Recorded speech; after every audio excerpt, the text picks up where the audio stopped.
Man, I'm just waking up. Although I've been awake for a while, I just took a shower because had to get on the phone at 7 o'clock this morning. I didn't get off till like 20 minutes ago. But nothing wakes you up like a shower and singing at full volume in the shower. What That's were my you, dare I ask what you were singing? Well, first it was David Bowie, Starman, and then it was Talking Heads. Okay. Are you not a fan? I remember them vaguely. Really? I have very eclectic music taste. Some days I remember their videos more than their music. That was Peter Gabriel, right?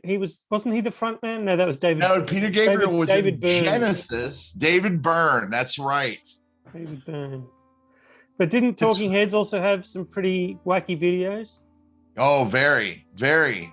Maybe that's why I'm mixing it up with Peter Gabriel.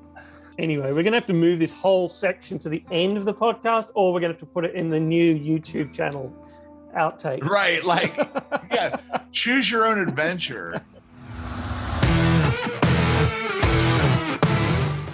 Welcome to the Pilote podcast with David Fuller and Cory Smith. We're out of order. It all started with me taking a shower. Let's talk about airlines. All right, I know you got an axe to grind with airlines anyway. I've got an axe to grind with specific airline, which is Qantas. I love Qantas. Correction, I loved Qantas. Qantas is the Australian national carrier. The acronym actually stands for Queensland and Northern Territory Air Service. I didn't know that. There you go. So Qantas, being the national carrier, as an Australian, obviously I want to support it. I want to love it. It's a fantastic brand. Since I started flying Qantas, maybe 30 years ago, every experience I have with them makes me think less of them. Really? Is it just a steady downhill? That's a terrible thing to say. That even though I want to love them as a brand, every single interaction I have with them makes my experience worse. I'll get onto that in a second. Okay. What I saw this week, I've got two stories about airlines and Web3. I think what's happening at the moment, NFT is obviously the buzzword, Metaverse is a buzzword, Web3 is a buzzword. The marketing departments of all companies around the world are trying to say, how do we leverage these three things and make the young people think we're cool and hip by using these words in our advertising? I've got two examples this week that just happened to come up in my feed. First one was from Qantas. This is the bad one. Let me read from their page. We're looking to the future of our next collection of memorabilia. A new set of digital art collectibles is gearing up for its release as non-fungible tokens, NFTs. Using blockchain technology, each piece of digital artwork will be a one-of-a-kind, allowing you to buy, own, collect, and sell your unique tokens. In a world first, they say that without irony, the initial buyer of a Qantas NFT will be able to earn Qantas points with more exciting future benefits for Qantas NFT holders underway. That's the entire webpage. That's the entire text. This comes in the same week as the Easter holidays, and they've had some CX fails in the last week or two, Qantas. Here's a thought. Maybe they should just focus on the basics. Maybe just getting people and their bags to their destinations. I mean, there's been some stories in the last 5 days of people wanting to go on Easter holiday, arriving without their bags, arriving without their medication, arriving without things that they need. And to be honest, the Qantas PR response has been really quite horrible, very old school. The first one was the CEO said that customers have forgotten how to travel. Yeah. It's not their fault, it's their customers' fault. Customers have forgotten that 20 years after 9/11, you've still got to take your laptop out of your bag to fly on a domestic flight in Australia. They've used the line, none of the airlines have got it right. It's been really busy and none of the airlines have got it right. But at the same time, they've been accused of, and I haven't been able to verify this, they've been accused of sacking a bunch of their employees and hiring them back on lower wages than what they sacked them on. Not exactly ticks in all the boxes. And I'm not exactly how you do a decentralized airline. I'm not exactly sure how you apply the Web3 utopian vision to an airline, but collectible NFTs isn't it. I'm not sure. I mean, I know there's a lot of aviation geeks out there. They call them, there's train spotters. I guess there's plane spotters as well, right? I'm sure there's a few geeks out there who sit at the end of a runway and look at the tail numbers of certain planes and write them in a notebook under their Macintosh. And I'm not talking about the computer. And I'm not sure that NFTs is the way to solve Qantas's PR woes right now. On the other hand, Emirates, which is an airline that I really do like, and actually every experience I have with Emirates makes me feel better about the airline. They also had a story this week talking about NFTs and experiences in the metaverse. Last week you said something along the lines of, because NFTs are a great technology and should be embraced as such, maybe people will be put off them by some of the things that have happened in the last month or so. Do you remember you said that? Yes. Yes. And I said, well, maybe they'll just rename them, call them something else. Yeah, I remember that too. Right. So they've come up with a new phrase called utility NFTs.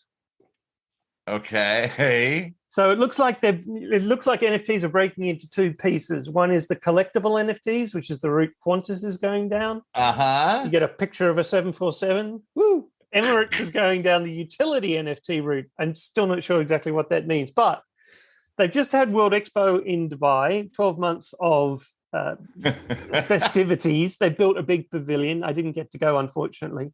But they're now saying that the Expo pavilion is going to be turned into some kind of Emirates experience. And I understand that. That makes a lot of sense from a legacy point of view, although it is in the middle of the desert, in the middle of nowhere. It's quite close to where the new Dubai airport will end up, what they call Dubai World Central, which is a kind of Dubai's spare airport. So here's what Emirates press release says, and I'm just going to read this without any comment for now. No stranger to delivering experiences and engaging with customers in the digital world, Emirates pioneered web virtual reality, VR technology, on Emirates.com and its Emirates app more than 5 years ago, offering an immersive 3D 360-degree view of its cabin interior experiences on board. Customers can experience their seats before checking in online with a 3D seat map.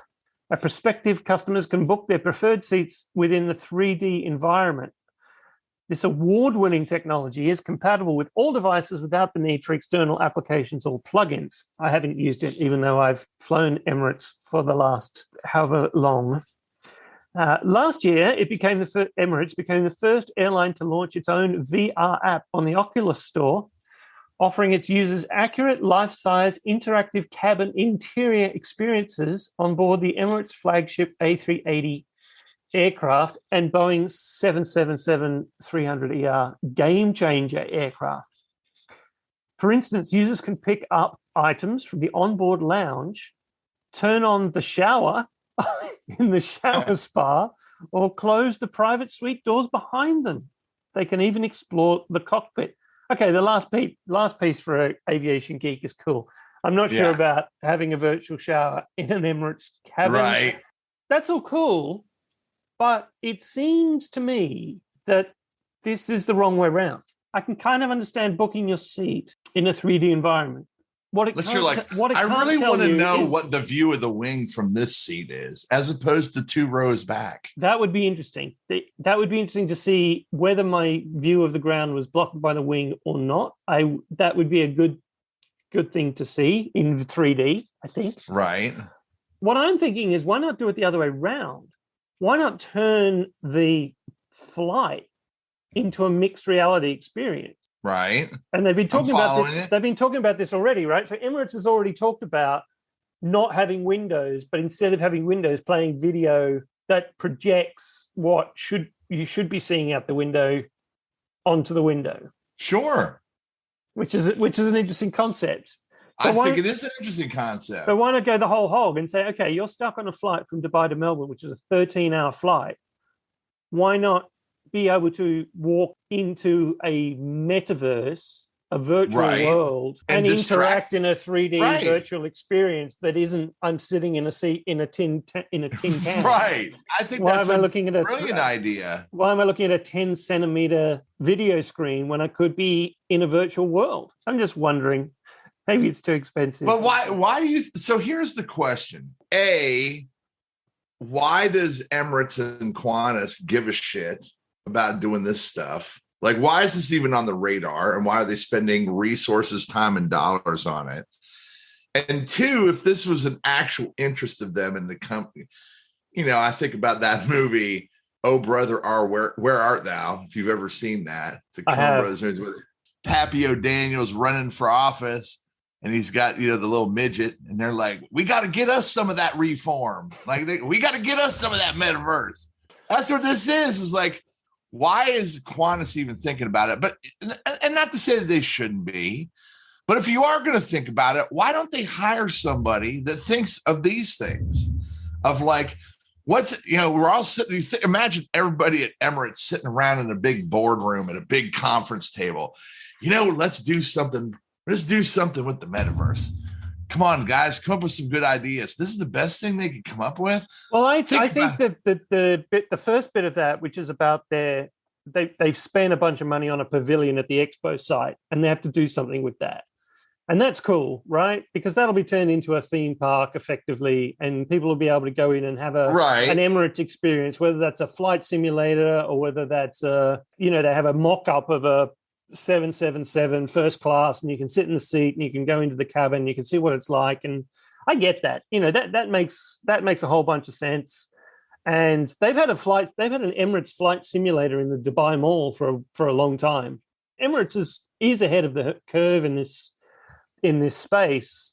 When I was a kid, you were allowed to go into the cockpit. Certain events have meant that door is locked, and kids these days can't do that. But when I was a kid, I could literally say to the stewardess, I want to go up and talk to the pilots, and they'd open the door, and I'd stand in the cockpit and talk to the pilots and look out the front window. And as an 8-year-old, that was awesome. Right. Airlines used to trade off that. So if there's a way that you can replicate that kind of experience for a younger audience who want to engage with the brand, I understand that. If you want to use virtual reality or augmented reality to onboard your staff so that you can give them training, whether that's in a cockpit simulation or whether that's a customer experience style simulation.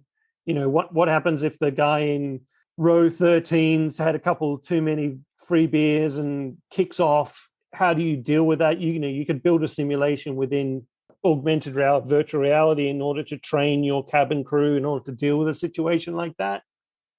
The QANTAS one, which is like you can buy a NFT JPEG of a 777, that just sounds like they've got the Web3 intern to come up with an idea and right, exactly. The Web3 intern. A work experience kid who knows what an NFT means has gone, what we should do? We should sell some NFTs. Yeah. Forget about getting the bags to people's destinations. That's not important. We want to flog NFTs, and that'll make people feel better. I don't know. It's an old-fashioned business. It should be simple. It should be simple. You're right. But we talk about this all the time. Why is everything so damn complicated? Even though we talk, this podcast is largely about technology and digital, this transcends the digital space. Is like, why can't just customer experience and customer service be better? Some airlines are at the absolute forefront of this. They almost invented loyalty points through frequent flyers and air miles and whatever else. So they've been doing it longer than most, the loyalty game and the personalization game. So they really should be much better at it than they are. It's mind-boggling. Having said that, there's definitely utility within NFTs for airlines, whether it's loyalty programs, whether it's ticketing, the blockchain, whether it's asset tracking, facilities management, tracking bags. I mean, tracking bags. Qantas has lost so many bags in the last 5 days. Why can't they do it on the blockchain? I'm telling you, there's a mint of money to be made in blockchain products. It's techies building products for techies. They're not trying to solve a problem. They're not saying, oh, here's a problem within a specific vertical that can be solved by blockchain, and here's a no-brainer a user case for it, and here's the business case for it, and here's the ROI, and hey, don't call it blockchain, don't call it an NFTs, just say, this is an absolutely bulletproof system where you will never lose a bag ever again, and if you do, you'll know exactly where it is. That sounds like a good idea. Well, we should quit this podcast and start doing that. I was just having this very conversation last night, and I just want to say that to exemplify your point.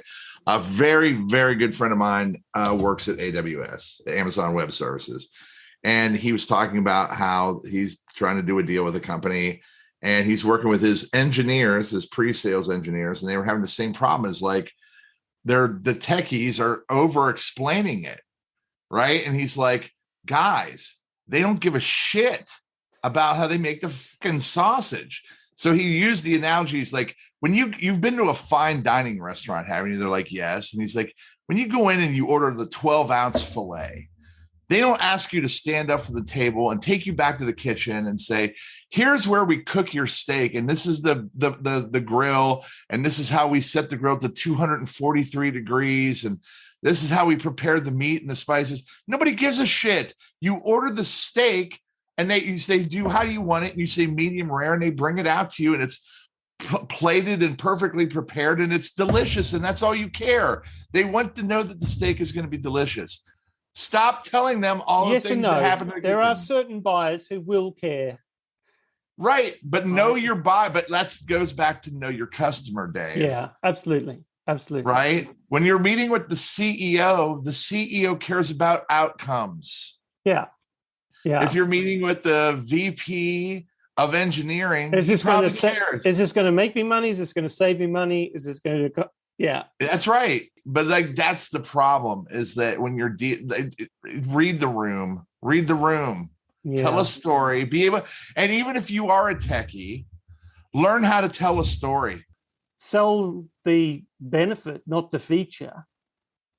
Right. I think that's right. Which sounds really simple. It sounds really simple, but still there's so many people who don't do it. So in my current role, I kind of do sales in a way, pre-sales. I grease the skids. Business development. Yeah, I grease the skids for sales, right? Much like you just said, I don't consider myself a salesperson, but I consider myself somebody who's passionate about what I do, and I am pretty technical. I come from a design background, but I've been technical most of my career. But I'm like, I love what I do, and I can tell a story only because I like talking about it. So it's easy for me, and I backed into doing sales because I'm good at telling a story, so that became easy for me because I can do that anyway. So it just came natural to me to be able to like articulate things in a way that non-technical people can understand, because I've done that most of my life, is like demystifying esoteric technical things to people that aren't technical. Right. So that just kind of worked out for me, and it just like fell into this. But like to watch other people kind of, that are just kind of mechanically trying to, hey, here's our Cheesecake Factory menu of 700 things that we do. Well, what do you want us to do is painful. It's the so what test, isn't it? Yeah, that's exactly right. Oh, it's on HTTPS 5. So what? Coming up on the Pilote podcast, we consider a future where Apple only has 1% of the phone market and react to the launch of the latest version of the Unreal Engine. Look, I saw a really interesting graphic this week. It's one of those graphics, the animations. It doesn't work well for radio. We're going to have to put this on the YouTube channel. By the way, we've got a YouTube channel, Cory. Yes, thank you. I'm very excited about that. We've put some of the past full episodes up. We've put some of the outtakes up. We want to keep this to under an hour, because otherwise it's just too much of us talking. So there's a bunch of really cool stuff that ends up on the cutting room floor. And so we're going to put that on the YouTube channel. And some of the things that are a little bit more visual, we'll also put on the YouTube channel, a bit of bonus content. Check that out. So I'm going to put the animated version of this graphic up on the YouTube channel because it's really interesting. It basically shows a pie chart of the mobile phone industry for the last 30 years. I can remember at least 20 something years ago when there was only Nokia and Motorola. If you're in Europe or Australia, there was only Nokia really. And if you're in the US, there was pretty much only Motorola. And then it's changed, different brands have come and gone. And at some point, Apple decided to make a phone, and that was pretty successful by all accounts. Samsung and other players have come into the market. Anyway, it's one of those moving pie charts that shows the share changing over 30 years. And I think at the beginning, like I said, Nokia had something like 90% of the market. And at the end, in December 2021, Nokia is down to 0.6% of the mobile phone market. Any guesses? I mean, you've probably got it in front of you, but any guesses as to the other relative shares of manufacturers in the space? This surprised me. Well, I do have it in front of me. It's cheat. I'm cheating. You're cheating. Some of these It's surprising, right? It is surprising. Some of these I've of course heard of. Some of these I have not. If you read a lot of tech media, and we've had this talk about Apple and Apple fanboys, and if you were to believe the Apple marketing, you would believe that Apple was the only phone in the world, right? Sure. I mean, everyone but says it's not like, I think it's widely known that Android owns the market globally. There is a massive difference between the number of Android devices out there and Apple devices. And I think people would say that the Apple devices are more high-end, at least they were. In December 21, Apple, according to, apparently this came from Gartner and a couple of other sources, the mobile phone market share of mobile phone manufacturers, Apple in December had 27.3% of the market, which is not the most. Right. As a manufacturer, not even as an operating system. They're not even the biggest manufacturer. Right. So the biggest manufacturer is Samsung with 27.8%. So it's basically the same. They've both got about 30%, give or take, of the market. Give or take. 30% Samsung, 30% Apple. Then you've got Huawei, which I have a Huawei. I've had a Huawei for a long time. Well, no, that's not true. For some reason, these are out of order. Xiaomi. I have a Xiaomi. I've talked about my Xiaomi. I like Xiaomi. So that's the Mi one. Xiaomi is a Chinese manufacturer that began selling a more low-end product to the emerging markets. But they're Android too, right? So that's an Android phone. So 10.9% of the market is Xiaomi on Android. Right. 8.5% Huawei, which is Android. So if we're starting to add that, Oppo is 5.4%. Which is also Android. So if you're starting to add up all the Android ones, you've got 30% Samsung, 10% Xiaomi, 8% Huawei, and 5% Oppo. So that's at least 50% of the market, Android. And then Apple's only 25%. So I guess if you take out Microsoft, nobody's running Microsoft really anymore. Right. Like you got 75-25. Yeah. I would say Android to Apple. Yeah.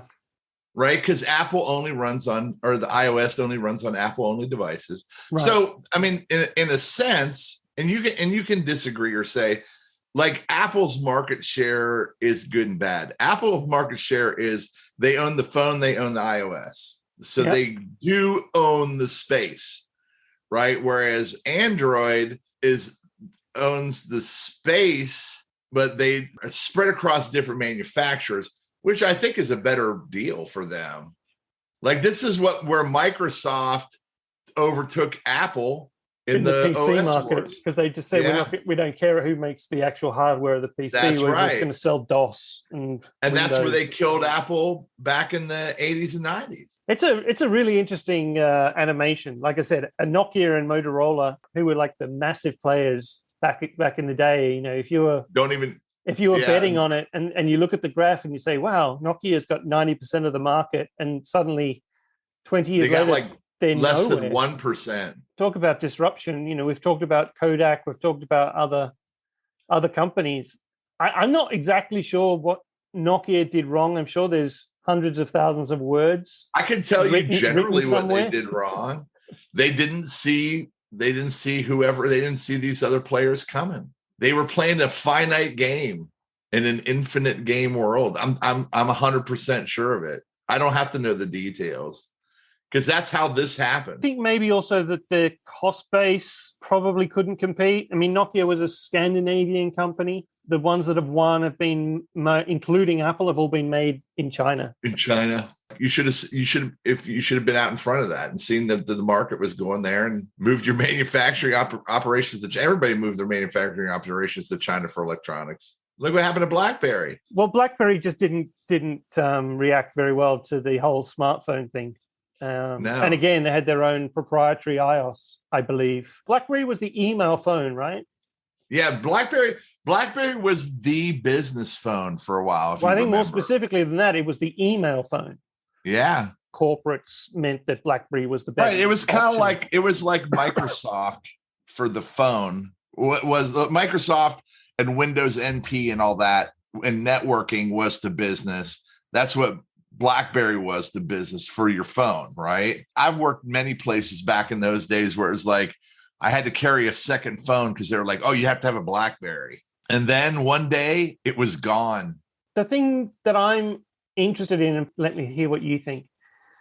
Watching this pie chart from the beginning and seeing what's happened in the last 30 years to certain manufacturers, there is a future where Apple doesn't exist. Sure there is. 100%. There is a future where Apple's share of the mobile phone market is 0.6%. Yeah, I agree with that. I can tell you with absolute positivity, absolute confidence that Apple will someday fade. Well, they might pivot. They might move into electric vehicles or something, or healthcare. Right. Well, a lot of people are saying Apple will move into healthcare because they've protected the private, they've looked after privacy a little bit better, and they've got their finger in it. But I'm telling you right now, well, Apple's already in the process of pivoting because they've lost their vision, right? Because they lost their visionary. Say whatever you want to say about Steve Jobs. He was the heart and soul of Apple, and he's gone. So now they've got, empty suits. Anybody who actually had a vision for Apple is gone. Their creative team, Johnny Ives and all those guys, they're gone. I don't want to make it sound like Steve Jobs was everything and made it all work. He was the driving force that drove the people at Apple to be great. Do you understand what I mean? Right. He made the team do the things that they did. The people may still exist there. They just don't have the force behind them to drive them to do great things. But that was the team. That was the point where, when we talked about this before, Apple used to have an event of they're going to release a product. And when they released a product, it was fucking amazing. You're like, oh my God, I got to go stand in line for 3 hours to get one of these things. Now it's like, oh, there's going to be an Apple event. And it's like, now the iPhone 13 is available in green. Yeah. Who cares? Not that Apple doesn't continue to make tremendous technological improvements to their products. They're just not gee whiz improvements. I'd like to keep my finger on the pulse of these things. And, I knew that Samsung was big, especially outside of the US. It shows the power of the Apple PR machine. Because if you just listen 100%. To the PR, you would think that Apple was the only mobile phone in the world. They're the same as Samsung. And the other one that just caught me by surprise out of left field was the fact that Xiaomi, which is a Chinese manufacturer that I would guarantee if you went and asked 100 people in Atlanta who Xiaomi is, nobody would know. Nobody knows who they are. And they're the third biggest mobile phone manufacturer in the world. Even bigger than Huawei, who people maybe have heard of. It's also a very California view of the world, or US version of the world. Because if you're in downtown Jakarta in Indonesia, you want to be seen with a Huawei. You get the same as a young person. You get the same. Is that true? Yeah. If you're in downtown Jakarta, Indonesia, you get more hey, look at me value by having a Huawei than you do having an Apple. If you're in Dubai, you've got to have an Apple and you've got to have it in white gold. Right.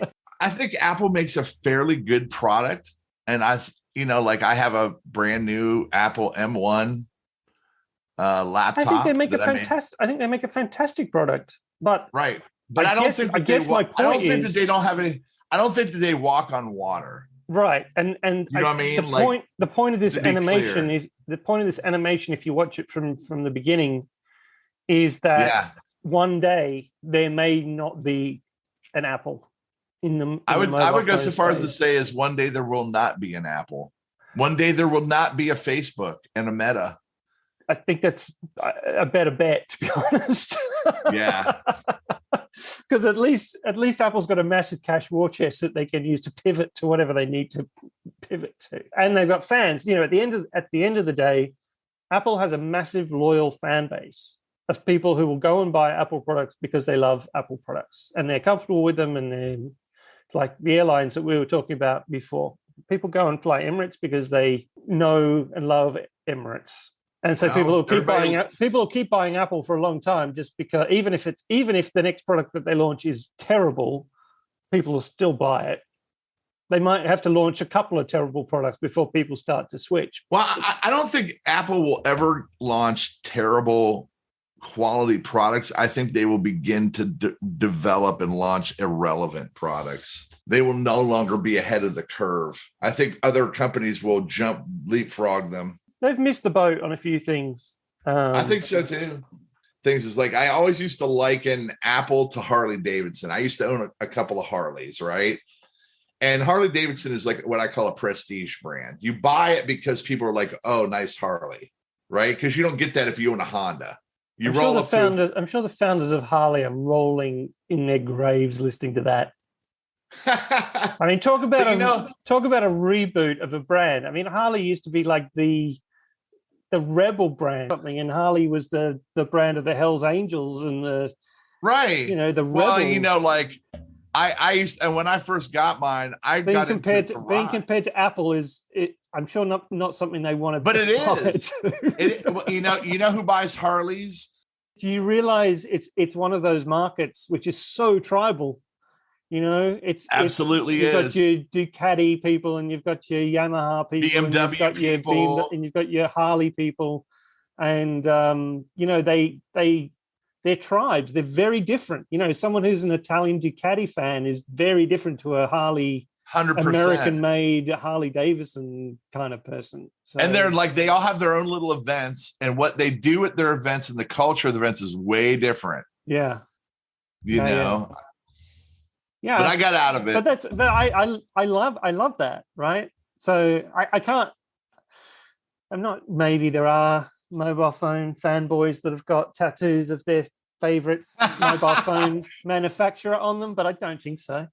We should start a Facebook group and see if we can attract people. Mobile phone manufacturer tattoos. Yeah, we'll start like a mobile phone, like a classic Nokia fanboy club. And we'll be like, look at my tattoo. I imagine there's plenty of Apple tattoos. Oh, I'll bet there's Apple. But do you think there's any Ericsson? Probably not. And there's probably not many Samsung ones either. But Apple's the only brand I probably would say that anyone has ever got a brand of a mobile phone tattoo. I could be wrong. Maybe I'm going to have to. There's definitely. I have to look at Instagram for Samsung tattoos. Maybe there are. Who knows? But yeah, bikes are a totally different story, And it's like surfing and a lot of other things. And 100%. You get protective of your tribe, and you've got that whole all the gear, no idea crowd. Yep. Which I think in the Harley world, 100%, man. I think the Harley world that exists as well. You've got the all the gear, no idea crowd. You can tell the guy who bought it last week and is falling. Has got the falling off it, and it's got the. Oh gosh, I went. We had a guy out again. I got to tell the story because it's funny.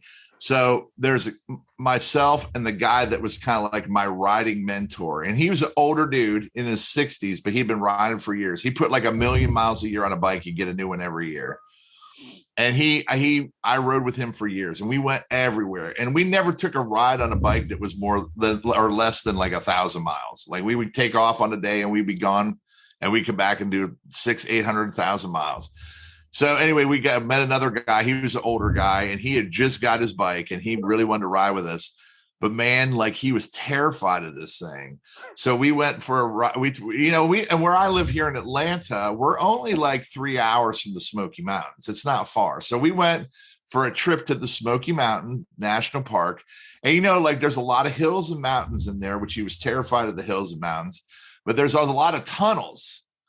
And so every time we would go through a tunnel, my buddy would go through first. I'd be right behind him.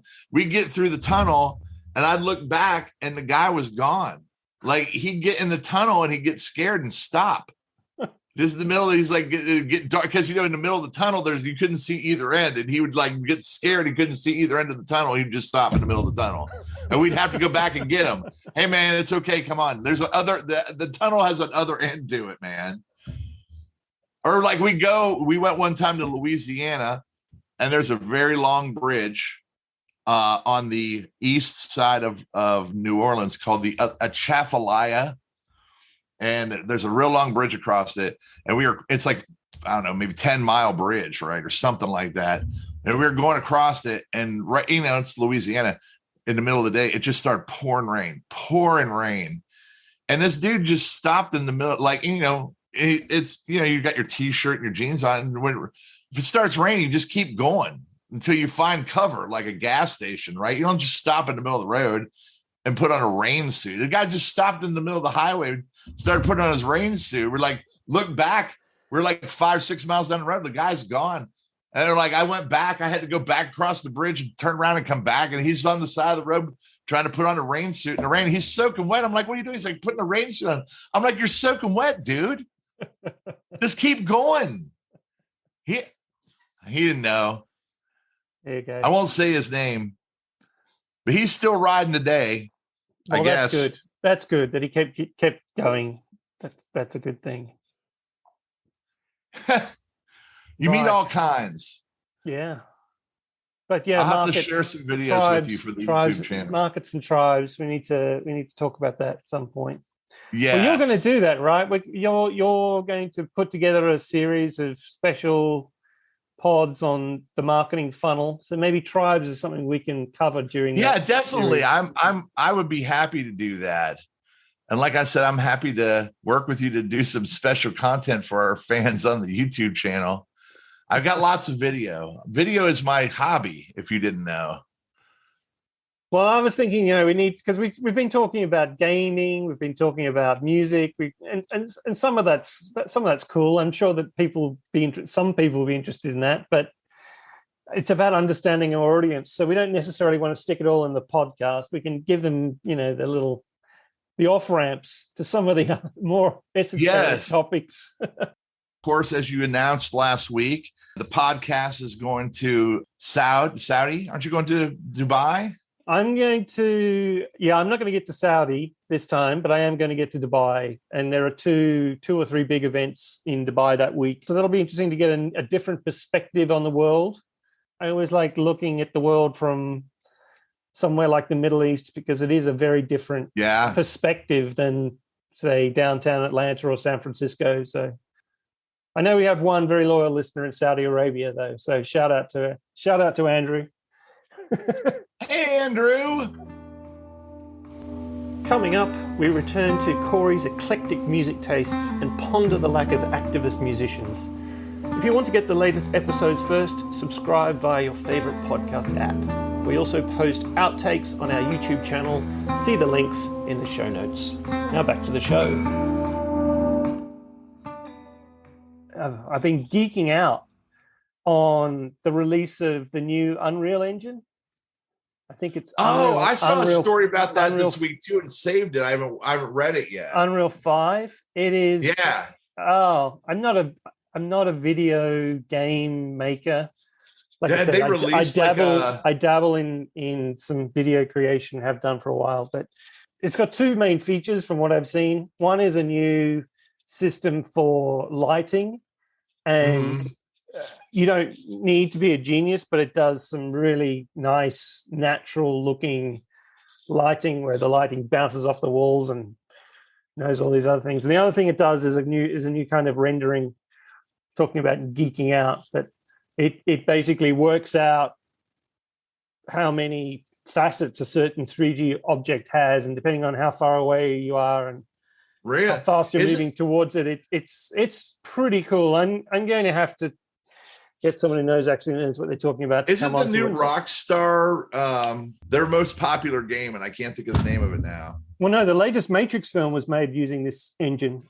Yeah, that's right. The latest Matrix film was used making this.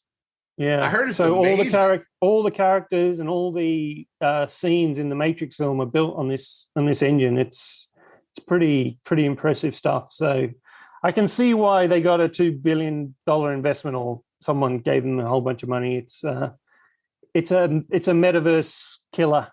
Yeah. You think it's a killer? Do you think it's a killer? Well, no, I think that if we want to get the next million users into the metaverse, then the metaverse needs to look a lot more realistic than it does now. And an engine like this is a way of doing that, initially through games, but maybe later on through other virtual worlds. But it's, the launch videos I saw this week are pretty amazing. I don't exactly know how much processing power you need to render the models that they had. I mean, they've got a model of LA and with full daylight and sunshine and shadows, and goodness knows how much processing. Well, can't they render that shit in the cloud? Well, that's the second part of this new engine, this faceted model that basically, if you're not really looking at a water tower, even if it's got, even if it's a terabyte of information in this water tower at 1 foot away, if you're 300 foot away, it doesn't render the whole thing. It renders it in a different way. Right. But anyway, it's a pretty cool piece of kit. And now we return to our conversation about singing in the shower. Yeah, Peter Gabriel was in the prog rock band Genesis before he went out on his own. Little known fact, Genesis was a prog rock band. Really? With the likes of, that they were considered a prog rock band with Yes. Remember Yes? I do remember Yes, but I wouldn't put them in the same category. I think Genesis was a lot more popular and successful. It was. Yes, it was, but they when they first came out, they were considered a prog rock band. Isn't that weird? And they were not hugely popular when they first came out, when Peter Gabriel was with them. The whole genre thing, I don't get really. I'm sort of like, there's rock and then there's everything else. There's everything else. Right? Yeah, I like music and I'm picky. I used to be like I like pop. I like British pop. I like XTC. I like stuff like XTC and Elvis Costello, and later on Jellyfish. Stuff like that was kind of stuff, and stuff from the 80s, obviously what they call progressive or alt music. Peter Murphy and The Cure and Depeche Mode and the Smiths and all that kind of stuff is what I grew up on. I think the Smiths is kind of music to slit your wrist by, but Depeche Mode was always weird. I only ever heard the pop version of Depeche Mode, but a really good friend of mine was a massive Depeche Mode fan, and he had the other stuff that didn't make it to the top 40, which is kind of different. And actually, speaking of that, I was watching some Hall & Oates. Talking about going back in time, I was watching some Hall & Oates on YouTube, and I only ever knew them as this kind of really poppy sort of outfit from the 80s. And I never knew that they were so talented as musicians. And Daryl Hall, if you watch his most recent stuff and he's live at his house, it's really, really instrumental, some great harmonies. He can mix it up with Ben Folds and CeeLo Green, and it's actually decent. They're a decent rock band, and I wrote them off as cheesy pop because that's all I ever knew. Maneater and sure. Well, like some of these guys are really, really well-respected musicians, like Daryl Hall. Stuart Copeland from The Police is widely known as one of the best drummers ever. Everybody's like, oh, Neil Peart from from Rush.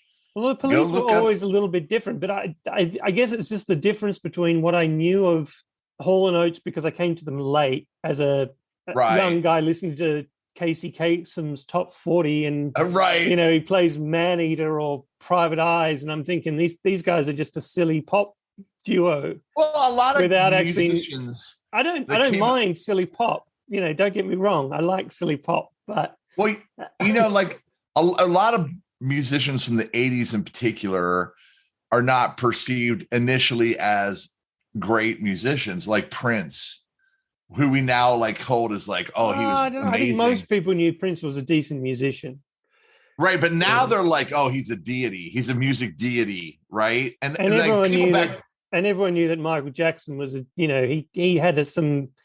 he had some background. He came from whether it was soul or gospel or whatever. He had talent, which was he could dance. I grew up in Australia where we didn't have pop so much.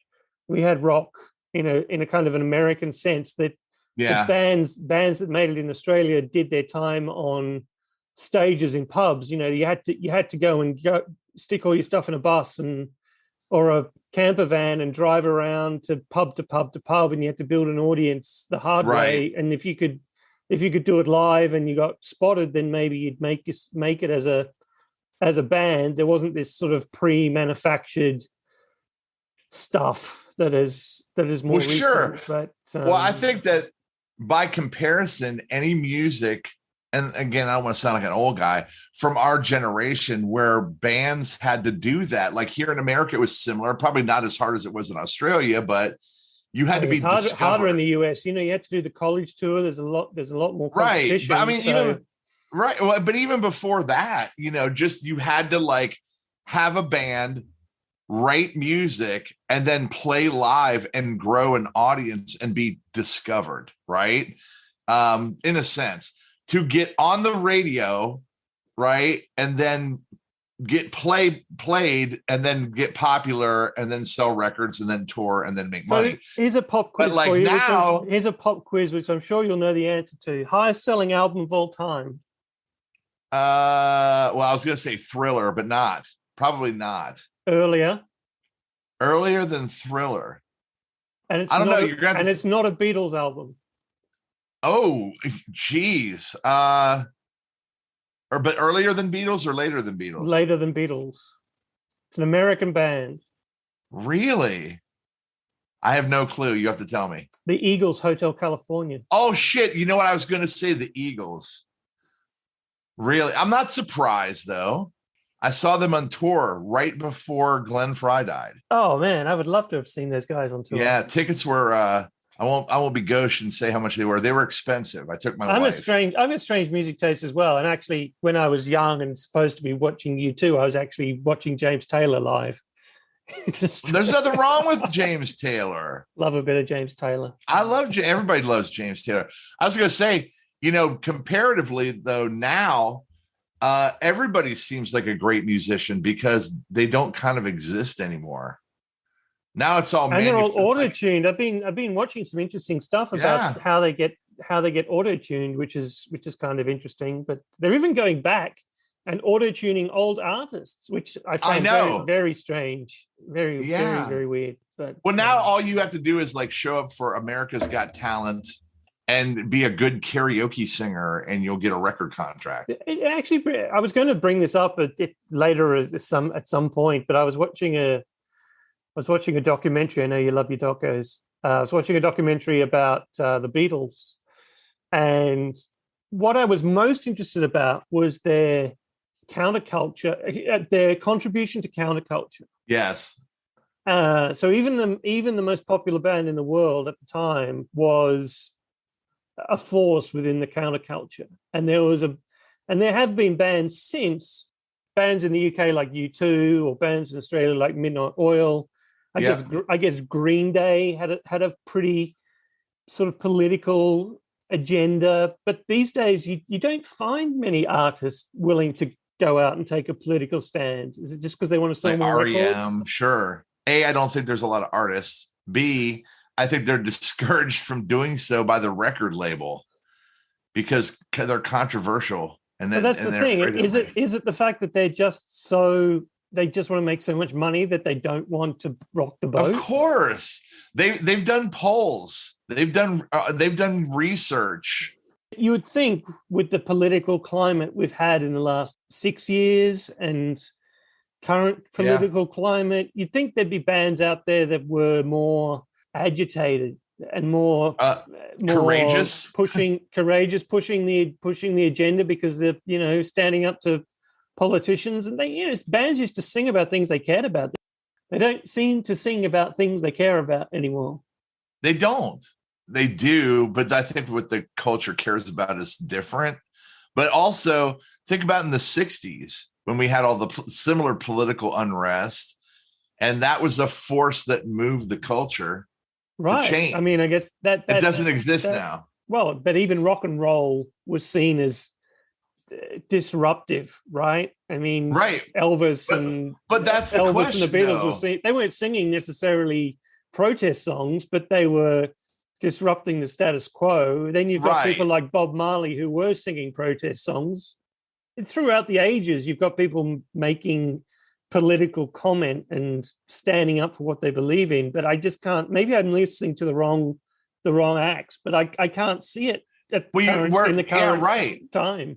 Like who you listen? Lizzo, right? Ariana Grande. I guess there's probably some hip hop artists that are out there pushing. Maybe fair enough. Hip hop artists. I was going to say, but what is rock music now? Like here in America, I say this all the time. I have friends that work in the music industry. American rock music is now country music. That's where singer-songwriters. So was the Eagles. I mean, the Eagles was a crossover between country and rock. That's true. Sort of easy, but like all the singer-songwriters, country rock kind of thing. But like American like rock and roll that was like in the 70s and 80s, like the Eagles and Tom Petty and Bruce Springsteen, that kind of stuff has transmorphed into country rock now. You had the Foo Fighters. There's some that still exist, but they're holdovers. Yeah. Right. Where do you find new artists? Like you have to find them on the internet. That's where I find them. I find them through young colleagues. Do you really? Yeah. So when I was working in the office, we had a Bluetooth speaker. It was a small office.